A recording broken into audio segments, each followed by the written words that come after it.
அனைத்துலக உயிரோடை தமிழ் ILC தமிழோடு இணைந்திருக்கிறீர்கள். உலக நாள் நிகழ்ச்சியில் இணைந்திருக்கிறீர்கள். தொடர்ச்சியாக ஈரான், இஸ்ரேல், அமெரிக்காவுக்கு இடையிலான போர் தொடர்பான நிலைமைகளை பார்ப்போம். கலையத்தில் அரசு அவர்கள் இணைந்திருக்கின்றார். வணக்கம் அரசு அவர்களே. வணக்கம் ராஜாணி. அனைத்துலக உயிரோட தமிழ் உறவுகளுக்கு அன்பு கலந்த வணக்கம். இன்னொரு நிகழ்ச்சியில் இணைந்திருக்கின்றோம் அரசு அவர்களே.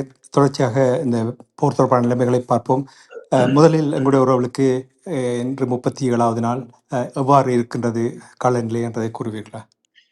காலநிலைமை அதாவது தொடர்ச்சியாக ஈரான் பல இடங்களை அதாவது நீங்கள் பார்த்தீர்கள் என்று சொன்னால் இஸ்ரேலாக இருக்கலாம், UAE-ஆக இருக்கலாம், சவுதி அரேபியாக இருக்கலாம், ஈராக்காக இருக்கலாம், அமெரிக்க தளங்களும் மற்றது பொருளாதார மையங்களும் தாக்கப்பட்டுக் கொண்டிருக்கின்றன. அதே சமயம் ஈரான் மீதும் இஸ்ரேல் தாக்குதலை நடத்தி இருக்கின்றது. இஸ்ரேலும் அமெரிக்காவும் டெல் அவிவ் பகுதி மீது பல பல இடங்களில் கிளஸ்டர் குண்டுகளை சுமந்து சென்ற ஈரான் ஏவுகணைகள் வீழ்ந்து வெடித்திருக்கின்றன. ஹொரோஷம் 2 ரக ஏவுகணைகள், மன்னிக்கவும் 4 ரக ஏவுகணைகள் வீழ்ந்து வெடித்திருக்கின்றன. 7 இடங்களில் தீப்பற்றி எறிவதை காணக்கூடியதாக இருக்கின்றது. அதே நேரம் பெட்டாடாவ்கா பகுதியில் 17 இடங்களில் வீழ்ந்து வெடித்திருக்கின்றன. அதே போல ரமட்ஹெட் பகுதியிலும் ஏவுகணைகள் வீழ்ந்து வெடித்திருக்கின்றன. ஹைஃபா பகுதியில் இடம்பெற்ற தாக்குதலில் ஒரு கட்டிடம் முற்றாக இடிந்து விழுந்திருக்கின்றது. அதற்கு 2 பேர் கொல்லப்பட்டிருக்கிறார்கள். இன்னும் 2 பேர் இடிபாடுகளுக்கு இருப்பதாகவும் மீட்பு பணிகள் நடப்பதாகவும் இஸ்ரேல் தெரிவித்திருக்கின்றது. அதே சமயம் ஈராக்கின்ற விக்டோரியா பேஸ் தளம் என்று சொல்றது, அந்த தளத்தின் லாஜிஸ்டிக் பகுதி தாக்கப்பட்டு பற்றி எரிவதை பார்க்கக்கூடியதாக இருக்கின்றது. UAE DU கம்யூனிகேஷன் நிறுவனம் தாக்கப்பட்டிருக்கின்றது. கிட்டத்தட்ட 8 மில்லியன் மக்களுக்கான இன்டர்நெட் வசதிகள், தொலைபேசி வசதிகளை ஏற்படுத்தி கொடுக்கின்ற அந்த நிறுவனத்தை ஈரானின் ஏவுகணை தாக்கி இருக்கின்றது. மிகப்பெரிய ஒரு தாக்குதல் என்று அதை கூறுகிறார்கள். சேதம் ஏற்பட்டிருப்பதாகவும் தெரிவிக்கப்படுகிறது. சவுதி அரேபியா மீதும் தாக்குதல் நடத்தப்பட்டிருக்கின்றது. சவுதி அரேபியா அதை ஏவுகணைகளை தாங்கள் இன்டர்செப்ட் பண்ணியதாக கூறுகிறது. அதே நேரம் ஈரான் மெஹரபாத் ஏர்போர்ட் தாக்கப்பட்டிருக்கின்றது. ஷரீப் பல்கலைக்கழகத்தின் மீதும் குண்டுகள் வீசப்பட்டிருக்கின்றன. தெஹ்ரானில் இருக்கின்ற ஷெராஸ் பகுதியில் இருக்கின்ற D2O என்ற டிட்ரேரியம் ஆக்சைடு என்று சொல்றது, ஹெவி வாட்டர் என்று சொல்றது, அந்த ஹெவி வாட்டர் பகுதியும் இருக்கின்ற நிறுவனங்களும் அந்த ஃபேக்டரியும் தாக்கப்பட்டிருக்கின்றது என்று கூறப்படுகின்றது. அதே சமயம் நீங்கள் பார்த்தீர்கள் என்று சொன்னால் இந்த ரெஸ்கியூ நடவடிக்கை, அதாவது ஈரானிற்குள் அமெரிக்கா மேற்கொண்ட அந்த F-15E தாக்குதலுக்கு உள்ளாகினது எல்லோருக்கும் தெரியும். அதிலிருந்து விழுந்த விமானிகளை மீட்கும் பணி, விமானிகளில் ஒருவர் முதல் மீட்கப்பட்டிருந்தார், 2வது மீட்கும் பணி தொடர்பான பல தகவல்கள் இப்போது வெளியாகி கொண்டிருக்கின்றன. அதில் பார்த்தீர்கள் என்று சொன்னால் இதுவரையில் 12 விமானங்களை இந்த 2 நடவடிக்கையிலும் இந்த 2வது நடவடிக்கையில் அமெரிக்காவும் இஸ்ரேலும் இழந்திருப்பதாக இப்போது தகவல்கள் வந்து கொண்டிருக்கின்றன. அதில் பல முரண்பாடுகள் இருப்பதாகவும், இந்த நடவடிக்கை எவ்வாறு மேற்கொள்ளப்பட்டது என்று சொல்லியும், ஏன் அது இவ்வளவு இழப்புகளை சந்தித்தது என்று தொடர்பாகவும் இப்போது பல படைத்துறை ஆய்வுகளாக இருக்கலாம், அல்லது பல இராணுவ வல்லுநர்களின் கருத்துக்களாக இருக்கலாம், அல்லது பல அதாவது இந்த நடவடிக்கையை மேற்கொண்ட தரப்பு அதை எவ்வாறு மேற்கொண்டார்கள் என்றது தொடர்பாகவும் இருக்கலாம். மற்றது அமெரிக்காவும் இஸ்ரேலும் கூறுவது போல விமானங்கள் குண்டு வைத்து தகர்க்கப்பட்டதா அல்லது சுட்டு வீழ்த்தப்பட்டதா என்பது தொடர்பாக பல ஆதாரங்களும் இப்போது வெளியாகி கொண்டு இருக்கின்றன. இந்த நடவடிக்கைக்கு பிறகு இப்போது அமெரிக்கா தீவிரமாக பேச்சுவார்த்தை மேடையே பாகிஸ்தானை தீவிரமாக அணுகி வருவது போல் தெரிகின்றது. ட்ரம்ப் அவர் தனது காலக்கெடுவையும் இப்போது ஏப்ரல் 8ஆம் தேதி வரையிலும் நீடித்திருப்பதாகவும் கூறப்படுகின்றது.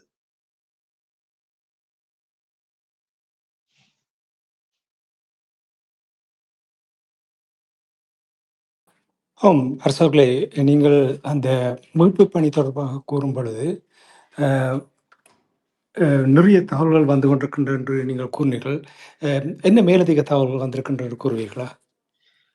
மேலதிக தகவல்களை பொறுத்தவரையில் நாங்கள் வேண்டுமென்றால் இதை இப்போது சுருக்கமாகச் சொல்கிறேன். இது தொடர்பாக இன்னொரு காணொளியை நாங்கள் பிறகு தனியாக, ஏனென்றால் இதில் நேரம் போதாது. இதில் பல விடயங்கள் பேச வேண்டியிருப்பதால், இப்ப பொருளாதார நெருக்கடி, மற்றது இப்போது நடைபெற்று வருகின்ற பேச்சுவார்த்தைகள் தொடர்பான தகவல்கள் இருப்பதால், இதை நாங்கள் இன்னொரு ஒரு சற்று நேரத்தில் இன்னொரு தனியான காணொளியில் பார்க்கலாம் என்று யோசிக்கிறேன்.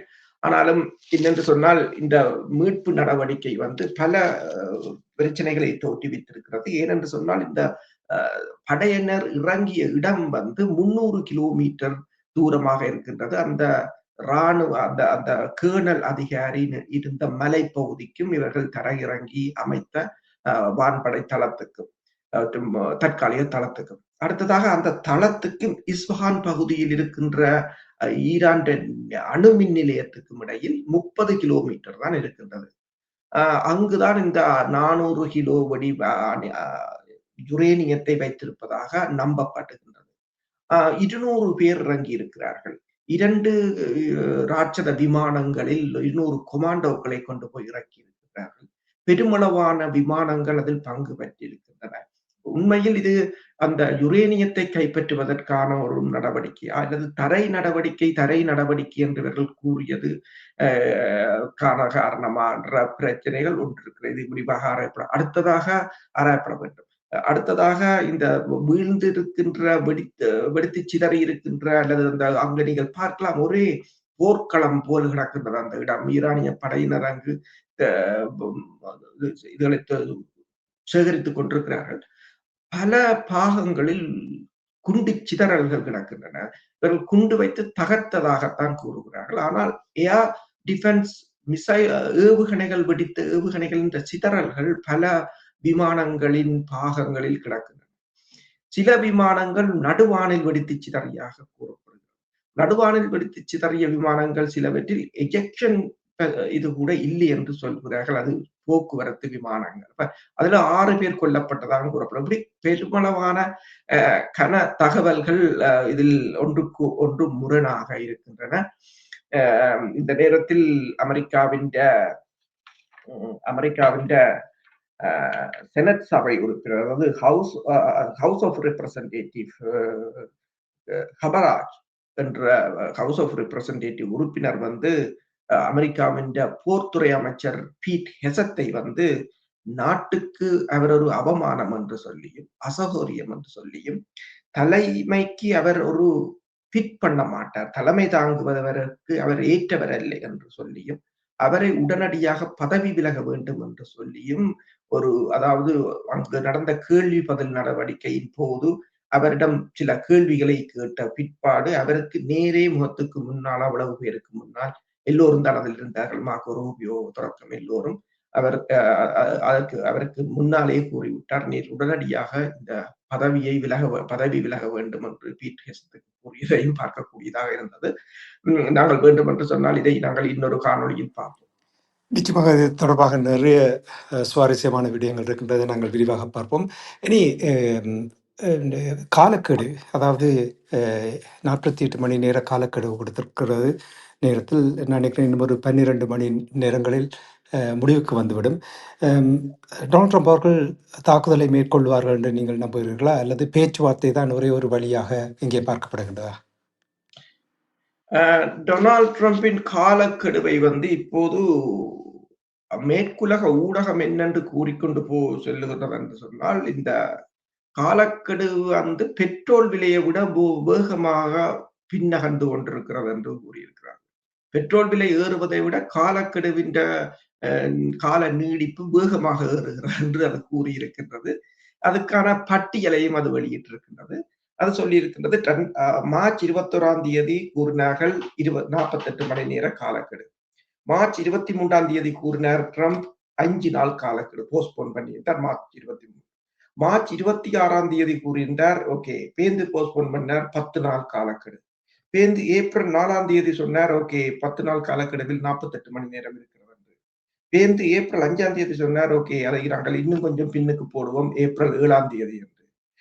அதற்கு பிறகு சொன்னார் இல்லை இன்னும் கொஞ்சம் அதை மாற்றுவோம் என்று சொல்லி ஏப்ரல் 8 மாலை 8 மணிக்கு இப்போது இருக்கின்றது இந்த காலக்கெடு. நாங்கள் கதைக்கும் போது. கதைச்சு முடிய இன்னும் அங்கால போகுதோ தெரியாது. அப்ப காலக்கெடு வேகமாக பின்னோக்கி நகர்ந்து கொண்டிருக்கின்றது. இந்த காலக்கெடுவுக்குள் தான் ஒரு தரையிறக்கத்தை 200 கொமாண்டோக்களுடன் ட்ரை பண்ணி பார்த்தது போல் தெரிகிறது. இதுக்கு அவர்கள் இதில் 2 நோக்கங்களை வைத்திருந்தார்கள். ஒன்று இந்த படையினரை மீட்பது, ஒன்று இல்லை என்றால் இந்த இதை அகற்றுவது. இந்த அணு அதாவது நாங்கள் முதலும் பேசியிருந்தோம். ஒரு தடை நடவடிக்கையை மேற்கொண்டு இந்த யுரேனியத்தை அகற்றிவிட்டு, ஓகே எங்கள் படை நடவடிக்கை முடிஞ்சது என்று இதிலிருந்து வெளியேறுவதற்கான ஒரு வழியைத்தான் தேடினார்கள். இதில் டுவல் பர்பஸ் என்று சொல்றது. அது பிழைச்சால் இதை சொல்லலாம். இப்ப நாங்கள் படையினரை கைப்பற்றி ரெஸ்கியூ பண்ணினோம் என்று சொல்லி. அப்ப இப்ப அது அந்த புனித ஞாயிறு அன்று ஒரு சர்ப்ரைஸாக மக்களுக்கு இந்த யுரேனியத்தை கைப்பற்றி இதை சொல்லுவதற்காகத்தான் இருந்தார்கள். அதுக்குத்தான் இந்த காலக்கெடுவல் அதெல்லாம் முடிஞ்சு அது ஃபெயிலியராக போய்விட்டது. இப்போது காலக்கெடு 8ஆம் தேதியே போய்விட்டது. அதே நேரத்துல நீங்கள் பார்த்தீர்கள் என்று சொன்னால் இந்த அக்சியஸ் என்ற ஊடகம் போட்டு கூறியிருக்கின்றது ட்ரம்புக்கும் ட்ரம்ப் அதாவது அமெரிக்கா இப்போது 45 நாள் போர் நிறுத்தம் தொடர்பாக பேசிக் கொண்டிருப்பதாகவும் அதற்கு பிறகு பெர்மனண்டாக அந்த நிரந்தரமான பேச்சுவார்த்தைக்கு செல்லலாம் என்று சொல்லியும் அதற்கான அதாவது என்ன சொல்ல அதுக்கு மத்தியஸ்தம் வகிக்கின்றவர்களுடன் அமெரிக்கா தொடர்ச்சியாக பேசிக் கொண்டிருப்பதாகவும் கூறியிருக்கிறது.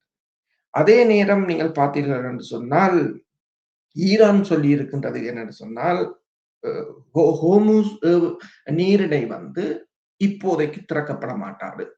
அது ஒரு நிரந்தரமான போர் நிறுத்தம் ஒரு தற்காலிக போர் நிறுத்தம் வந்தாலும் அது போர் நிறுத்தம் வரலாம், பிரச்சனை இல்லை. ஆனால் ஹோர்முஸ் திறக்கப்பட மாட்டாது. ஹோர்முஸ் எப்போது திறக்கப்படும் சொன்னால் நிரந்தர போர் நிறுத்தம் வந்த பிற்பாடுதான் ஹோர்முஸ் திறக்கப்படும் என்று சொல்லியும் ஆனால் அதே நேரத்துல அமெரிக்காவின் இந்த கோரிக்கைகளை ஈரான் இப்போது அதை நிராகரித்து விட்டதாகவும் ராய்ட்டர் செய்தி நிறுவனம் தெரிவித்திருக்கின்றது.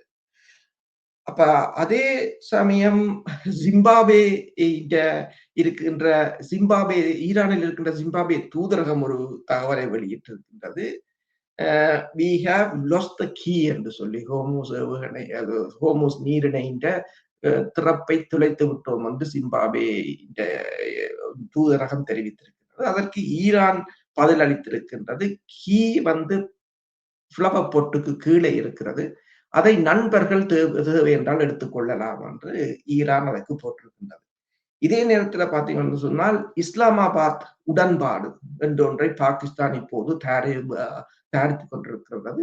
நேற்று இரவு முழுவதும் பாகிஸ்தான் ஃபீல்ட் மார்ஷல் ஆசிர் முனீர் ஜேடி வான்ஸுடனும் அமெரிக்காவின் பிரதி அரச தலைவர் ஜேடி வான்ஸுடனும் அதே நேரம் ஈரான் வெளிவார அமைச்சர் அப்பாஸ் அரக்சியுடனும் தொடர்ச்சியாக பேச்சுக்களை நடத்தி கொண்டிருந்ததாக ராய்ட்டர் தகவலை வெளியிட்டிருக்கின்றது.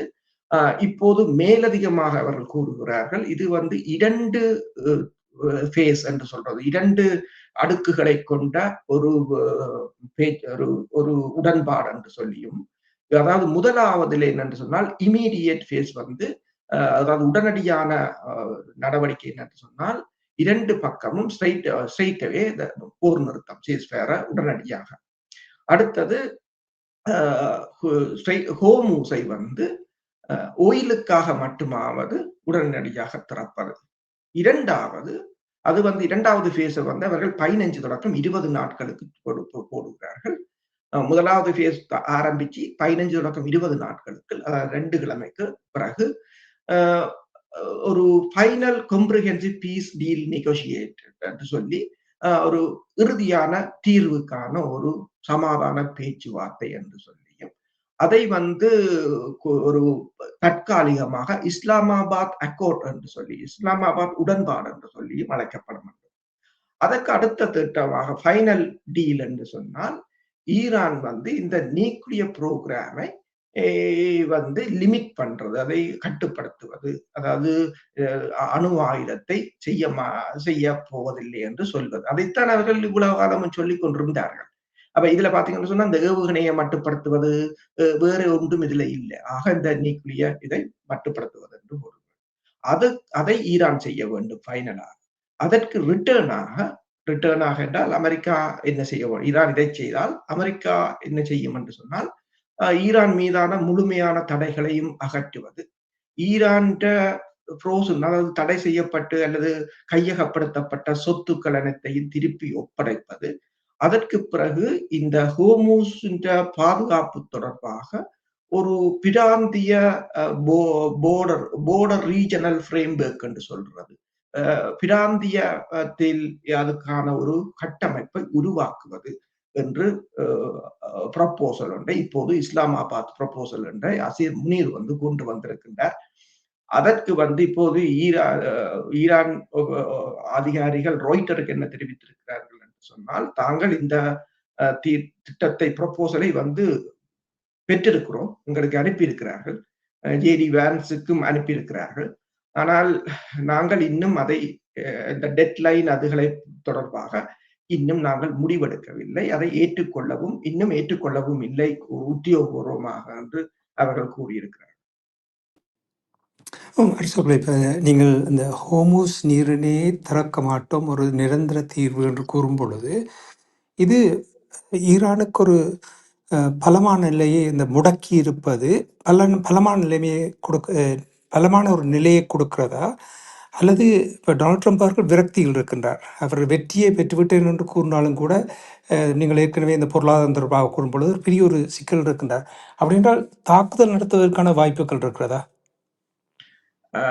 இனி தாக்குதல் நடத்துவது என்பது இப்போது நீங்கள் தெரியும், இந்த ரெஸ்கியூ ஆபரேஷன்ல வந்து மீட்பு நடவடிக்கை இந்த விளைவுகள், அதற்கு பிறகு அமெரிக்கா வந்து இப்ப பல ஊடகங்கள், நான் இதை கூறவில்லை, பல ஊடகங்கள் மேற்குலக ஆய்வாளர்கள் கூறுகிறார்கள், இனி வருங்காலத்தில் டீப் பெனட்ரேஷன் என்று சொல்றது ஆழ ஊடுருவின் தாக்குதலை நடத்துவது சாத்தியமற்றது ஒன்றொன்று. ஏனென்று சொன்னால் ஆழ ஊடுருவி தாக்குவதில் தலை சிறந்த விமானம் தான் F-15E. அதுதான் இப்ப F-35 இருக்கலாம் அல்லது F-18 இருக்கலாம். இவர்கள் அந்த விமானங்களுக்கு F-16 இருக்கலாம். அந்த விமானங்களுக்கு எரிபொருள் நிரப்ப வேண்டும், நீண்ட தூரம் பயணிக்க முடியாது. மற்றது இதே அப்கிரேட் பண்ணப்பட்ட விமானங்கள், அதாவது தலைமை விமானம் அடி வாங்கி இருக்கின்றது, விமானிகள் 20 விழுந்திருக்கிறார்கள். இனி ஈரான் ஏர் டிஃபென்ஸ் என்று சொன்னால் ஈரான் இவர்கள் கூறியது போல ஈரான் வான் பாதுகாப்பு முழுமையாக என்று கொஞ்சம் கூட இவர்களால் முறியடிக்க முடியவில்லை. ஏனென்று சொன்னால் ஒரு மீட்பு நடவடிக்கையை நீங்கள் 12 விமானங்களை இழந்திருக்கிறீர்கள். 12 விமானங்களும் தொழில்நுட்ப கோளாறால் விழாது. 12 விமானங்களிலும் எத்தனையோ விமானங்கள் நீங்கள் நெடுக போய் சொல்ல முடியாது. ஒரு விமானம் விழலாம். அப்ப 12 விமானங்களையும் சுட்டு விடுத்துகிறார்கள், ஒன்றும் தப்பி போக முடியாத ஒரு நிலையாக இருக்கிறது என்று சொன்னால் அவர்களுடைய ஏர் டிஃபென்ஸ் வந்து இன்னும் வலிமையாக இருக்கின்றது. சரி, வலிமையாக இருக்கிறது என்று சொன்னால் இப்ப பிரச்சனை என்றால் இன்னும் 2 F-15 சுட்டு வீழ்த்தி விட்டால் பிறகு அதை மீட்பதற்கு உங்களால் முடியாது. சரி, அந்த அவ்வாறு சுடப்பட்ட விமானியை ஈரான் கைப்பற்றுமாக இருந்தால் அது அமெரிக்காவின் ட்ரம்பின் போரை உடனடியாகவே முடிவுக்கு கொண்டு வந்துவிடும் என்ற ஒரு பிரச்சனை இருக்கின்றன. எனவேதான் இந்த பல ஊடகங்கள் கூறுகின்றன, இனி இவர்கள் சுதந்திரமாக ஈரானுக்கு சென்று குண்டுகளை வீச முடியாது என்று கூறியிருக்கிறார்கள். அதைத்தான் ஈரானும் கூறியிருக்கிற, இன்னும் சில நாட்களில் நாங்கள் முழுதாக எங்கள் வான்பரப்பை மீட்டெடுத்து விடுவோம். அவ்வாறு ஒரு நிலைமை நடந்தால் போருக்கு அதற்கு பிறகு ஒன்றும் பண்ண முடியாத ஒரு நிலையாக இருக்கு. எனவேதான் இப்போது பீஸ் டீலுக்கு இவர்கள் நீங்கள் சொன்னது போல அந்த சமாதானத்துக்காக முயன்று கொண்டிருக்கிறார்கள் பாகிஸ்தான் ஊடாக. இந்த 5 வார சண்டையில் இதுவரையில் $42 பில்லியன் செலவாகி இருக்கின்றன. முதல் 6 நாள் மட்டும் $11 பில்லியன். $42 பில்லியன் என்றால் இலங்கையின் 6 மாத ஜிடிபி வந்து கிட்டத்தட்ட. அப்ப ஒயில் வந்து $115 இருக்கின்றது. இவர்கள் ரிசர்வை தூக்கி எடுத்து பயன்படுத்துவதால் இப்ப ஈரான் கூறுகிறது $30 பில்லியன் பெறுமதியான ஸ்டார்கேட் AI டேட்டா சென்டர் என்று சொல்றது ஜப்பானும் UAE-யும் இணைந்து மேற்கொண்ட மிகப்பெரிய ப்ராஜெக்ட் அபுதாபியில் இருக்கின்றது. அதை தாக்கப் போவதாக திருப்பி அவர்கள் எச்சரித்துக் கொண்டிருக்கிறார்கள். அதை தாக்கினால் $30 பில்லியன் மட்டுமல்ல, பெருமளவான நாடுகள் என்ற வங்கிகளோ அல்லது இந்த தொலைத்தொடர்புகளோ கடுமையாக பாதிக்கப்படும் என்று சொல்கிறார்கள். இந்த ஹார்முஸ் நீரிணையை மூடி வைப்பதால் சீனாவின் பொருளாதாரத்துக்கு எந்தவித பாதிப்பும் இல்லை. தொடர்ச்சியாக சீனா ஈரானிடமிருந்து எண்ணெய் போய்கொண்டுதான் இருக்கின்றது. யாரும் தடுப்பார்களும் இல்லை. 90% எண்ணெயை சீனா வாங்கி கொண்டுதான் இருக்கிறது. இப்பவும் போய்கொண்டிருக்கிறது. நேற்று போன 14 கப்பல்கள்ல இந்திய கப்பல்கள், சீன கப்பல்கள், மலேசியா இப்போது தான் ஈரானோட தோளோடு தோள் நிற்பேன் என்று சொல்கிறது. ஏனென்றால் எண்ணெயை வாங்குவதற்கு பல வருடங்களாக ஈரானை புறக்கணித்து விட்டு அமெரிக்காவோட ஓடித்திரிந்த இந்தியா, அதாவது ஃபாதர்லேண்ட் என்று இஸ்ரேலை சொன்னது, இப்ப மதர்லேண்ட் என்று சொல்லி ஈரான்கிட்ட போய் எண்ணெயை வாங்கி கொண்டு போய்கொண்டிருக்கிறார்கள். நேற்று போன 2 கப்பல்களும் அந்த எண்ணெய் யாருடையது எண்ணெய் என்று சொன்னால் ஈரான் எண்ணெயை தான் இந்தியா வாங்கி கொண்டு போகிறது. எல்லோரும் அமெரிக்காவும் இந்த நாடுகள் அவர்களை விட்டு பிரிந்து செல்வதற்கும் அனுமதி கொடுக்க மாட்டார்கள். இப்ப நேரடியாக அனுமதி கொடுக்கணும் என்று இல்லை. அவர்கள் பல விதத்திலும் அழுத்தத்தை பிரயோகிக்கக்கூடிய ஒரு நிலைமையை ஏற்படுத்த மாட்டார்கள். இப்போ நீங்கள் பிரான்ஸ் தொடர்பாக கூறினீர்கள், ஸ்பெயின் தொடர்பாக கடந்த நிகழ்ச்சிகளில் கூறும் பொழுது அவர்கள் அவ்வளவு இலகுவாக அவர்களை பிரிந்து செல்ல விட மாட்டார்கள். அப்படி என்றால் இங்கே இன்னும் ஒரு குழப்பத்தை ஏற்படுத்துகின்ற நிலைமை இங்கே மூழ்ந்து கொண்டிருக்கின்றதா? உண்மைதான். பல நாடுகள் இப்போது இந்த தடை வேலை செய்கிறது. தடை உடைக்கப்பட்டு விட்டது. ஈரான் தடை மட்டுமில்லை, இந்த ஈரான் போர், ரஷ்யா மீதான தடை, கியூபா மீதான தடை, எல்லா தடையையும் உடைத்ததாகத்தான் பார்க்கப்படுகிறது. எல்லா நாடுகளும் போய் வாங்குகிறார்கள். இப்போது தென்னாப்பிரிக்காவின் தூதுவர் ஈரானுக்கு போகிறார், மத்திய கிழக்குக்கு போகிறார். அதே நேரம் நியூசிலாந்தின் வெளிவார அமைச்சர் அமெரிக்காவுக்கு செல்கிறார் என்று சொல்லி எல்லோரும் டிப்ளோமேட்டிக் ரீதியாக, ஏனென்றால் பலருக்கு இப்போது நம்பிக்கை போய்விட்டது, இது இராணுவ ரீதியாக இது தீர்க்க முடியாது என்று சொல்லியும், இராணுவ ரீதியாக ஈரானை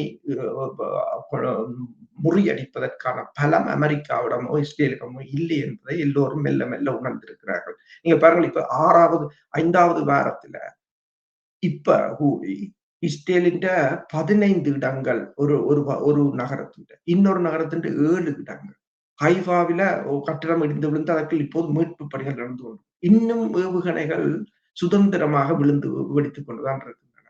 இன்னும் வளைகுடா நாடுகளின் அத்தனை இடங்களும் தாக்கப்பட்டுக் கொண்டுதான் இருக்கின்றன. ஒன்றையும் நிறுத்த முடியவில்லை. வான் மேலாதிக்கம் என்று சொன்னால், இப்ப நீங்கள் பார்த்தீங்கன்னு சொன்னால் கிட்டத்தட்ட 40 விமானங்களை அமெரிக்கா இழந்திருக்கிறது 36 நாளுக்கிடையில் என்று சொன்னால், இந்த போரை இப்போது உலகம் பார்த்து கொண்டிருக்கிறது. நான் கூறினேன், இந்த மீட்பு நடவடிக்கை தொடர்பாக நாங்கள் பின்னர் பேசலாம் என்று. ஏனென்று சொன்னால் அவ்வளவு இழப்புகளை அந்த நடவடிக்கை சந்தித்திருக்கின்றது. அந்த நடவடிக்கை பல கேள்விகளையும் எழுப்பி இருக்கின்றது. இப்ப நீங்கள் பார்த்தீங்கன்னு சொன்னால், இந்த நடவடிக்கை இப்ப தரை இறக்கம் என்று ட்ரம்ப் கூறினாலும் அது ஒரு சாத்தியமற்ற நிலையாகத்தான் இருக்கின்றது. நீங்கள் பார்த்தீங்கன்னு சொன்னால், இந்த டெட் லைனை பாருங்கள், தொடர்ச்சியாக பின்னுக்கு போட்டுக்கொண்டே இருக்கிறார்களே தவிர ஈரான் எரிசக்தி மையங்களை அழிப்போம் அல்லது உட்கட்டுமானங்களை தகர்ப்போம் என்று கூறுகிறார்கள். ஆனால் கை வைக்க பயப்படுகிறார்கள் என்று சொன்னால், இவர்கள், அதாவது ஈரான் திருப்பி தாக்கினால் பெருமளவான உட்கட்டுமானங்களை வளைகுடா நாடுகளும் இஸ்ரேலும் தான் இழக்க வேண்டி வரும் என்றதும் அவர்களுக்கு இப்போது தெரிகின்றது. பொறுத்திருந்து பார்ப்போம் இந்த நிலைமைகள் எவ்வாறு கடந்து செல்லுகின்றது என்று. நிச்சயமாக நீங்கள் கூறியது போல் 2 விடயங்கள் விரிவாக பார்க்க இருக்கின்றது. இந்த மீட்பு பணியினுடைய எவ்வாறு கையாண்டார்கள் என்றதையும், அதனால் ஏற்பட்டிருக்கின்ற இழப்புகள், இனி பொருளாதாரம் ஒரு பெரிய ஒரு சிக்கலை எதிர்நோக்கி கொண்டிருக்கிறது. அந்த விடயங்களை நாங்கள் அடுத்து வரும் நிகழ்ச்சியில் பார்க்கலாம் என்று கூறிக்கொண்டு, இன்று இந்த தகவலை உயிரோடை தமிழ் உறவுகளோடு பகிர்ந்து கொண்டதற்காக உயிரோடை தமிழ் அன்பர்கள் சார்பாக நன்றி கூறிக்கொண்டு, மீண்டும் ஒரு நிகழ்ச்சியில் இணைந்திருப்போம். அதுவரைக்கும் நன்றி, வணக்கம் அரசர்களே. நன்றி, வணக்கம். எமது பார்வையாளர்களுக்கு வணக்கம். மக்களின் குரலாய் ஓங்கி ஒலிக்கும் இலக்கு மின்னிதழ் மற்றும் உயிரோடை தமிழ் வானொலி ஆகிய இவ்விரு ஊடகங்களும் உங்களைப் போன்ற எமது நேயர்கள், நண்பர்களின் ஆதரவிலேயே இயங்கி வருகின்றன. மிக குறைந்த வளங்களுடன் பல இடர்கள் மற்றும் தடைகளை தாண்டி